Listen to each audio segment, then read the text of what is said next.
Hello friends, ಎಲ್ರಿಗೂ ನಮಸ್ಕಾರ. ಆಶಾ ಉಷಾ ಕನ್ನಡ ವ್ಲಾಗ್ಗೆ ನಿಮಗೆಲ್ರಿಗೂ ಸ್ವಾಗತ. ಯಾರೆಲ್ಲ ಇನ್ನೂ ನನ್ನ ಚಾನಲ್ಗೆ ಸಬ್ಸ್ಕ್ರೈಬ್ ಮಾಡ್ಕೊಂಡಿಲ್ಲ, ದಯವಿಟ್ಟು ಸಬ್ಸ್ಕ್ರೈಬ್ ಮಾಡ್ಕೊಳ್ಳಿ. ನೋಡ್ತಾ ಇದ್ದೀರಲ್ಲ ಫ್ರೆಂಡ್ಸ್, ಇದು ಮಟನ್ ಗ್ರೀನ್ ಮಸಾಲ. ಗ್ರೀನ್ ಮಸಾಲನ ಯೂಸ್ ಮಾಡಿ ಮಟನ್ ಗ್ರೇವಿನ ಹೇಗೆ ಮಾಡೋದು ಅಂತ ನೋಡ್ಕೊಂಡು ಬರೋಣ. ಬೇಕಾಗಿರುವಂತಹ ಪದಾರ್ಥಗಳು: ಮೊದಲಿಗೆ ಅರ್ಧ ಕೆ ಜಿ ಮಟನ್ ತೊಗೊಂಡಿದ್ದೀನಿ. ಇಲ್ಲಿ ಅರ್ಧ ಕೆ ಜಿ ಮಟನ್ ತೊಗೊಂಡಿದ್ದೀನಿ. ಹಾಗೆ ಒಂದು ದೊಡ್ಡ ಈರುಳ್ಳಿನ ಸ್ಲೈಸ್ ಆಗಿ ಕಟ್ ಮಾಡ್ಕೊಂಡಿದ್ದೀನಿ. ಹಾಗೆ 8ರಿಂದ 10 ಹಸಿರು ಮೆಣಸಿನ್ಕಾಯಿ, ನಿಮ್ಮ ಖಾರ ಎಷ್ಟು ಬೇಕೋ ಅಷ್ಟು ಮೆಣಸಿನ್ಕಾಯಿ ಹಾಕ್ಕೊಳ್ಳಿ. ಹಾಗೆ ಒಂದು ಅರ್ಧ ಈರುಳ್ಳಿನ ಸಣ್ಣದಾಗಿ ಕಟ್ ಮಾಡಿ ಇಟ್ಕೊಂಡಿದ್ದೀನಿ.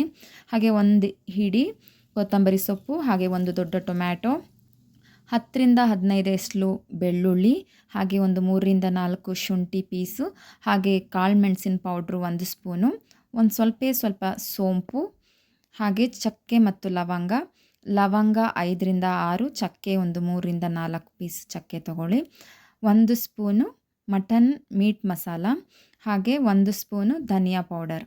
ಇದಿಷ್ಟು ಬೇಕಾಗಿರುವಂತಹ ಪದಾರ್ಥಗಳು. ನೋಟ್ ಮಾಡ್ಕೊಳ್ಳಿ.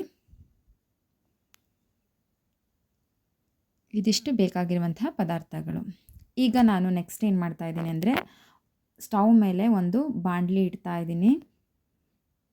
ಈ ಬಾಣಲಿ ಬಿಸಿ ಆದಮೇಲೆ ನಾನು ಒಂದು ಸ್ವಲ್ಪ ಎಣ್ಣೆನ ಹಾಕೋತಾ ಇದ್ದೀನಿ. ಸ್ವಲ್ಪ ಎಣ್ಣೆ ಹಾಕ್ಕೊಳ್ಳಿ. ಅದಾದಮೇಲೆ ಮೊದಲಿಗೆ ನಾನು ಚಕ್ಕೆ, ಲವಂಗ, ಹಾಗೆ ಸೋಂಪು, ಚಕ್ಕೆ, ಲವಂಗ, ಸೋಂಪು ಇದು ಮೂರನ್ನು ಹಾಕ್ಕೊಂಡೆ. ಅದಾದಮೇಲೆ ಬೆಳ್ಳುಳ್ಳಿ ಮತ್ತು ಶುಂಠಿನ ಹಾಕೋತಾ ಇದ್ದೀನಿ, ಬ್ಯಾಕ್ ಟು ಬ್ಯಾಕ್ ಹಾಕ್ಕೊಂಡೋಗಿ. ಅದಾದಮೇಲೆ ನೆಕ್ಸ್ಟು ನಾನು ಹಸಿರು ಮೆಣಸಿನ್ಕಾಯಿನ ಹಾಕೋತಾ ಇದ್ದೀನಿ. 8ರಿಂದ 10 ಹಸಿರು ಮೆಣಸಿನ್ಕಾಯಿ ಹಾಕೋತಾ ಇದ್ದೀನಿ.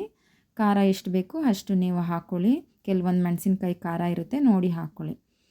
ಅದಾದಮೇಲೆ ನಾನು ಇಲ್ಲಿ ಒಂದು ದೊಡ್ಡ ಈರುಳ್ಳಿನ ಹೆಚ್ಚಿಟ್ಕೊಂಡಿದ್ನಲ್ಲ, ಅದನ್ನು ಸೇರಿಸ್ಕೊತಾ ಇದ್ದೀನಿ. ಇದನ್ನು ಕೂಡ ಇದ್ರ ಜೊತೆಗೆ ಫ್ರೈ ಮಾಡ್ಕೋಬೇಕು. ನೀಟಾಗಿ ಫ್ರೈ ಮಾಡ್ಕೊಳ್ಳಿ. ಈರುಳ್ಳಿ ಸ್ವಲ್ಪ ಕಲರ್ ಚೇಂಜ್ ಆದರೆ ಸಾಕು. ಇವಾಗ ನಾನು ನೆಕ್ಸ್ಟು ಒಂದು ದೊಡ್ಡ ಟೊಮ್ಯಾಟೊನ ಹಾಕೋತಾ ಇದ್ದೀನಿ, ಕಟ್ ಮಾಡಿ ಹಾಕೋತಾ ಇದ್ದೀನಿ. ಇದನ್ನು ಕೂಡ ಇದ್ರ ಜೊತೆಗೆ ಫ್ರೈ ಮಾಡಿ, ಮೆತ್ತಗಾಗೋ ತನಕ ಫ್ರೈ ಮಾಡಿ. ನೋಡಿ ಇವಾಗ ಆಗಿದೆ, ಟೊಮೆಟೊ ಮೆತ್ತಗಾಗಿದೆ. ಇವಾಗ ಆಫ್ ಮಾಡಿ ಇದನ್ನು ತಣ್ಣಗಾಗೋದಕ್ಕೆ ಬಿಡಬೇಕು. ಅಷ್ಟರಲ್ಲಿ ನಾವು ಒಂದು ಸ್ಟವ್ ಮೇಲೆ ಒಂದು ಕುಕ್ಕರ್ ಇಟ್ಕೊಂಡು ಇದಕ್ಕೆ ಸ್ವಲ್ಪ ಎಣ್ಣೆ ಹಾಕಿ, ಸಣ್ಣದಾಗಿ ಕಟ್ ಮಾಡಿ ಇಟ್ಕೊಂಡಿದ್ನಲ್ಲ ಒಂದು ಅರ್ಧ ಈರುಳ್ಳಿ, ಅದನ್ನು ಹಾಕ್ಕೊತಾ ಇದ್ದೀನಿ. ಇದನ್ನು ಸ್ವಲ್ಪ ಹಂಗೆ ಕೈ ಆಡಬೇಕು. ಅದಾದಮೇಲೆ ನಾನು ಇವಾಗ ಮಟನ್ ತೆಗೆದಿಟ್ಕೊಂಡಿದ್ನಲ್ಲ, ಅದನ್ನು ಸೇರಿಸ್ಕೊತಾ ಇದ್ದೀನಿ. ಅರ್ಧ ಕೆ ಜಿ ಮಟನ್ ನಾನು ತೊಗೊಂಡಿರೋದು. ಸೊ ಇದಕ್ಕೆ ಇವಾಗ ನಾನೇನು ಮಾಡ್ತೀನಿ ಅಂದರೆ, ಒಂದು ಅರ್ಧ ಟೀ ಸ್ಪೂನಷ್ಟು ಅರಿಶಿನ ಪುಡಿ ಹಾಕೋತಾ ಇದ್ದೀನಿ. ಅದ್ರ ಜೊತೆಗೆ 1 ಸ್ಪೂನಷ್ಟು ಕಲ್ಲುಪ್ಪನ್ನು ಹಾಕೋತಾ ಇದ್ದೀನಿ. ನೀವು ಪುಡಿ ಉಪ್ಪು ಕೂಡ ಹಾಕೋಬೋದು. ಉಪ್ಪು ಸ್ವಲ್ಪ ಕಡಿಮೆನೇ ಹಾಕ್ಕೊಳ್ಳಿ, ಯಾಕಂದರೆ ಗ್ರೇವಿ ಆಗಿರೋದ್ರಿಂದ ಸ್ವಲ್ಪ ಕಡಿಮೆ ಇದ್ದರೆ ಒಳ್ಳೆಯದು.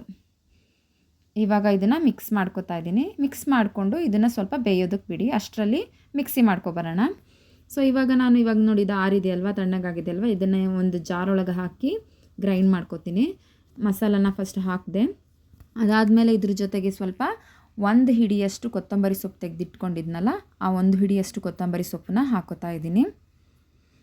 ಹಾಗೆ ಇದ್ರ ಜೊತೆಗೆ ನಾನು 1 ಸ್ಪೂನಷ್ಟು ಕಾಳು ಮೆಣಸಿನ ಪೌಡ್ರನ್ನ ಹಾಕೋತಾ ಇದ್ದೀನಿ. 1 ಸ್ಪೂನಷ್ಟು ಕಾಳು ಮೆಣಸು ಪೌಡ್ರು. ಇದಕ್ಕೆ ರೆಡ್ ಚಿಲ್ಲಿ ಪೌಡರ್ ಹಾಕೋ ಅವಶ್ಯಕತೆ ಇಲ್ಲ. ಗ್ರೀನ್ ಮಸಾಲ ಆಗಿರೋದ್ರಿಂದ ಮೆಣಸಿನ್ಕಾಯಿ ಮತ್ತು ಪೆಪ್ಪರ್ನ ಮಾತ್ರ ಯೂಸ್ ಮಾಡ್ತೀವಿ. ಸೊ ಇದಿಷ್ಟನ್ನು ನಾನು ರುಬ್ಕೋತೀನಿ. ಅದಕ್ಕೂ ಮುಂಚೆ ಸ್ವಲ್ಪ ನೀರು ಹಾಕ್ಕೊಳ್ಳಿ. ಇದಕ್ಕೆ ಜಾಸ್ತಿ ನೀರು ಹಾಕೋಬೇಡಿ. ಜಾಸ್ತಿ ನೀರು ಹಾಕ್ಕೊಂಡ್ರೆ ರುಬ್ಬಕ್ಕಾಗಲ್ಲ. ಟೊಮೆಟೊದಲ್ಲೇ ನೀರಿನ ಅಂಶ ಇರೋದ್ರಿಂದ ಸ್ವಲ್ಪ ಕಡಿಮೆನೇ ಹಾಕ್ಕೊಳ್ಳಿ ನೀರು. ಇವಾಗ ಇದನ್ನೆಲ್ಲ ನಾನು ಗ್ರೈಂಡ್ ಮಾಡ್ಕೋತೀನಿ. ನೋಡಿ ಇವಾಗ ಗ್ರೈಂಡ್ ಮಾಡ್ಕೊಂಡಿದ್ದೀನಿ. ನೋಡಿ ಈ ರೀತಿ ಬಂದಿದೆ. ಇಷ್ಟು ಹದ ಆಗೋ ತನಕ ರುಬ್ಕೊಂಡ್ರೆ ಸಾಕು. ನೋಡಿ ಇಷ್ಟು ಸಣ್ಣ ಆಗಬೇಕು. ನೋಡಿ ಈ ಟೆಕ್ಸ್ಚರಲ್ಲಿ ಮಸಾಲ ಬರಬೇಕು. ಇದಾದ ನಂತರ ನಾನು ಇವಾಗ ಸ್ವಲ್ಪ ಹಂಗೆ ಬಾಯಿ ಮುಚ್ಚಿ ಬೇಯೋದಕ್ಕಿಟ್ಟಿದ್ನಲ್ಲ ಮಟನ್ನ, ಅದಕ್ಕೆ ನಾನು ಈ ಮಸಾಲ ಹಾಕಿ ರುಬ್ಕೊಂಡಿದ್ದೀನಲ್ಲ, ಅದನ್ನು ಈ ಮಟನ್ಗೆ ಸೇರಿಸ್ಕೊತೀನಿ. ಇವಾಗ ನೋಡಿ ಈ ಮಸಾಲ ಇದೆಯಲ್ಲ, ಹಸಿ ಮಸಾಲ, ಇದನ್ನು ಮಟನ್ಗೆ ಸೇರಿಸ್ಕೊತಾ ಇದ್ದೀನಿ. ನೋಡಿ ಹಾಕೋತಾ ಇದ್ದೀನಿ. ಇವಾಗ ಜಾರಲ್ಲಿ ಸ್ವಲ್ಪ ಮಸಾಲ ಇರುತ್ತಲ್ಲ, ಅದರೊಳಗೆ ಸ್ವಲ್ಪ ನೀರು ಹಾಕಿ ಆ ನೀರನ್ನು ಹಾಕೋತಾ ಇದ್ದೀನಿ. ನಿಮಗೆ ಎಷ್ಟು ಬೇಕೋ ಅಷ್ಟು ನೀರು ಹಾಕ್ಕೊಳ್ಳಿ. ನಾನು ನೀರು ಹಾಕೋದು ಎಷ್ಟು ಅಂತ ಹೇಳ್ತೀನಿ. ಇದನ್ನು ಚೆನ್ನಾಗಿ ಮಿಕ್ಸ್ ಮಾಡ್ಕೊಳ್ಳಿ. ಇವಾಗ ನೀಟಾಗಿ ಮಿಕ್ಸ್ ಮಾಡ್ಕೊಳ್ಳಿ. ಮಸಾಲನ್ನು ಮಟನ್ನು ಚೆನ್ನಾಗಿ ಮಿಕ್ಸ್ ಮಾಡ್ಕೊಳ್ಳಿ. ಹಾಗೆ ಸ್ವಲ್ಪ ನೀರು ಸೇರಿಸಿ, 1 ಗ್ಲಾಸಷ್ಟು ನೀರು ಸೇರಿಸಿದ್ರೆ ಸಾಕು ನೀವು. ಯಾಕಂದರೆ ಗ್ರೇವಿ ಗಟ್ಟಿ ಇರಬೇಕಲ್ವ, ಹಾಗಾಗಿ ಜಾಸ್ತಿ ನೀರು ಹಾಕೋಕ್ಕೆ ಹೋಗಬೇಡಿ. ನೋಡಿ ಈಗ ನಾನು ನೆಕ್ಸ್ಟ್ ಏನು ಮಾಡ್ತೀನಿ ಅಂದರೆ ಇದಕ್ಕೆ ಇನ್ನೊಂದು ಸ್ವಲ್ಪ ನೀರು ಹಾಕಬೇಕು. ಅದಕ್ಕಿಂತ ಮುಂಚೆ ನಾನು ಏನು ಮಾಡ್ತೀನಿ ಅಂದರೆ ಇವಾಗ 1 ಸ್ಪೂನಷ್ಟು ಧನಿಯಾ ಪೌಡ್ರನ್ನ ಹಾಕೋತಾ ಇದ್ದೀನಿ. 1 ಸ್ಪೂನು ಧನಿಯಾ ಪೌಡರ್ ಹಾಕ್ಕೊಳ್ಳಿ. ಅದಾದಮೇಲೆ ಇನ್ನು 1 ಸ್ಪೂನು ಮೀಟ್ ಮಸಾಲ ಹಾಕ್ಕೊಳ್ಳಿ. ಯಾವುದೇ ಕಂಪ್ನಿ ಆದರೂ ಓಕೆ. ಮೀಟ್ ಮಸಾಲ ಹಾಕ್ಕೊಳ್ಳಿ 1 ಸ್ಪೂನಷ್ಟು. ಇವಾಗ ಇದು ಹಾಕಿದ್ಮೇಲೆ ಚೆನ್ನಾಗಿ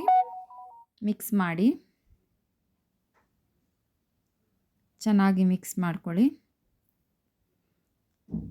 ಇವಾಗ ಇದಕ್ಕೆ ನೀವು ಎಷ್ಟು ಬೇಕೋ ಅಷ್ಟು 1 ಗ್ಲಾಸಷ್ಟು ನೀರು ಸಾಕು. 1 ಗ್ಲಾಸಷ್ಟು ನೀರು ಹಾಕ್ಕೊಳ್ಳಿ ಸಾಕು. ಗ್ರೇವಿ ಆಗಿರೋದ್ರಿಂದ ತೆಳ್ಳಗಿದ್ರೆ ಚೆನ್ನಾಗಿರಲ್ಲ. ಸೊ ಹಾಗಾಗಿ ನೋಡಿ ಇಷ್ಟು ಸಾಕು ನೀರು ಹಾಕಿದ್ರೆ ತುಂಬ ಚೆನ್ನಾಗಿರುತ್ತೆ, ತುಂಬ ಟೇಸ್ಟಿಯಾಗಿರುತ್ತೆ ಇದು ಮಟನ್ ಗ್ರೀನ್ ಮಸಾಲ. ಒಂದ್ಸಲಿ ಟ್ರೈ ಮಾಡಿ ಮನೇಲೆಲ್ಲರೂ. ಸೊ ಅದಾದಮೇಲೆ ನಾನು ಲಿಡ್ ಕ್ಲೋಸ್ ಮಾಡ್ತಾಯಿದ್ದೀನಿ. ಇದನ್ನು ನೀವು ಒಂದು 3 ವಿಷಲ್ ಕೂಗಿಸ್ಕೋಬೇಕು. 3ರಿಂದ 4 ವಿಷಲು ಕೂಗಿಸ್ಕೊಳ್ಳಿ. ನಾನು 4 ಸೀಟಿ ಹೊಡೆಸ್ಕೊಂಡಿದ್ದೀನಿ.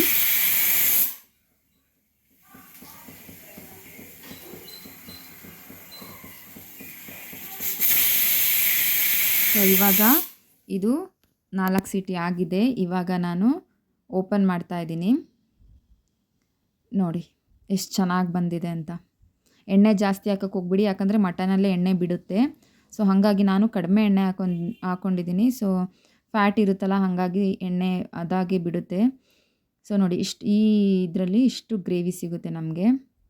ತುಂಬ ಚೆನ್ನಾಗಿರುತ್ತೆ ಟೇಸ್ಟು. ನೋಡಿ ಎಷ್ಟು ಚೆನ್ನಾಗಿದೆ. ಇದು ಕುಕ್ಕರಲ್ಲಿರೋದ್ರಿಂದ ಲೈಟ್ ಇಲ್ವಲ್ಲ, ಹಾಗಾಗಿ ಆ ಕಲರ್ ಕಾಣಿಸ್ತಾ ಇದೆ. ಇವಾಗ ಬೌಲಿಗೆ ನಾನು ಸರ್ವ್ ಮಾಡ್ಕೋತೀನಲ್ಲ, ಇವಾಗ ನೋಡಿ ಗ್ರೀನ್ ಕಲರ್ ಆಗಿ ಕಾಣಿಸುತ್ತೆ. ನೋಡಿ ಎಷ್ಟು ಚೆನ್ನಾಗಿ ಬಂದಿದೆ. ತಿನ್ನೋದಕ್ಕೂ ಕೂಡ ಅಷ್ಟೇ ಟೇಸ್ಟಿಯಾಗಿರುತ್ತೆ. ಇದನ್ನು ನೀವು ರೊಟ್ಟಿ ಜೊತೆ, ಹಾಗೆ ಚಪಾತಿ ಜೊತೆ, ಹಾಗೆ ಅನ್ನಕ್ಕೆ ಸೈಡ್ ಡಿಶ್ ಆಗಿ ಕೂಡ ಯೂಸ್ ಮಾಡ್ಬೋದು. ತುಂಬ ಚೆನ್ನಾಗಿರುತ್ತೆ ಟೇಸ್ಟು. ನೋಡಿದ್ರಲ್ಲ ಫ್ರೆಂಡ್ಸ್, ಗ್ರೀನ್ ಮಸಾಲ ಯೂಸ್ ಮಾಡಿ ಮಟನ್ ಗ್ರೇವಿ ಹೇಗೆ ಮಾಡೋದು ಅಂತ. ಈ ವಿಡಿಯೋ ನಿಮಗೆ ಇಷ್ಟ ಆಗಿದ್ದರೆ ನನ್ನ ಚಾನಲ್ಗೆ ಸಬ್ಸ್ಕ್ರೈಬ್ ಮಾಡಿ, ಶೇರ್ ಮಾಡಿ, ಕಮೆಂಟ್ ಮಾಡಿ, ಲೈಕ್ ಮಾಡಿ. Thank you so much for watching. Stay tune.